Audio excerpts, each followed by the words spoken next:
in and ready for you. People do that on Can stage. you please start with your name and outlet? Thank you. I'm like, Okay. Rohan Patel. Hi, Kingsley. How are you? good. How you doing? Doing well, thank you. I thought you were absolutely incredible in this show, and Thank you. I loved your part, so I'm glad to talk to you. And I wanted to get started with when you first read for the part, when you first got the part, who did you see sort of Gravik as, and what is his sort of feelings toward Nick Fury? Because the word abandonment gets tossed around early in, I think, the first episode. So what can you say about who you saw Gravik as? I think hypocrisy was a big word. Mm-hmm. I don't think it was a word that was in the script, but it was definitely a word that, like, I would mantra to myself. It was the hypocrisy of Nick and Talos that enraged him. That the rage was coming from that hypocrisy. I felt that was like something I could easily identify with. I was like, that's where this guy's driving from. He feels let down, abandoned, let down. He's lost all trust in leadership, and it was sort of building around that.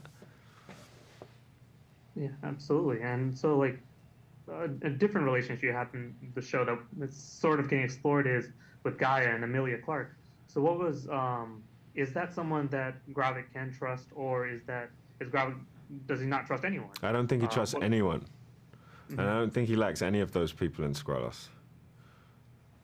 Okay. And so, what was your sort of experience working opposite Amelia, working opposite Sam and Ben, And Killian and those guys? Yeah, it was great fun. We had great fun on set, despite the dark tone. Like, it was, it was a lot of good people, and yeah, we had some great material so that we really had stuff that we could act, and some great dialogue that Brian Tucker wrote, and really specific history that, like, allows you as an actor to lean into something real. Yeah, and then your character, he's brutal in a way that we don't typically see Marvel villains be. Because I'm assuming just because there's a miniseries that we get to see a little more mature tone. So as an actor, did you find that sort of more liberating to play the villain? And, like, what layers did you sort of find yourself peeling as you were getting deeper into character? What do you normally see villains? I mean, there's some brutal things that you do that I don't want to get into, but this guy has no mercy. Generally, they are, there's like, oh, let's not kill this person or whatever, but you make decisions you have a very clear-cut plan versus where some villains are often improvising. Right.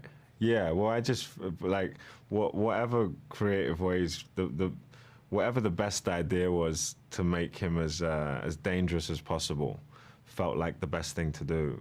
Like, to create a character that really was in huge opposition with Sam's role, and to give him a good fight. Like something where the audience felt like, oof, he might be in trouble here.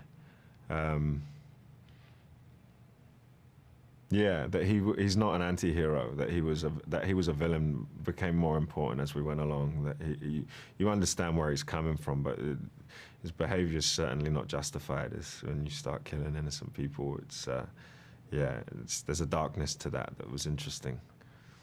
Yeah, and then, like, the trailers also tease sort of maybe the master plan. I don't know if we're even allowed to say the word Super Skrull, but so what can you say about what his goals are? Like, he wants to obviously, I'm not going to spoil it, but, like, he obviously wants to change Earth as we know it. And what can you say about his plans? And is there a way he could see the light eventually, or do you think he's too far gone for that?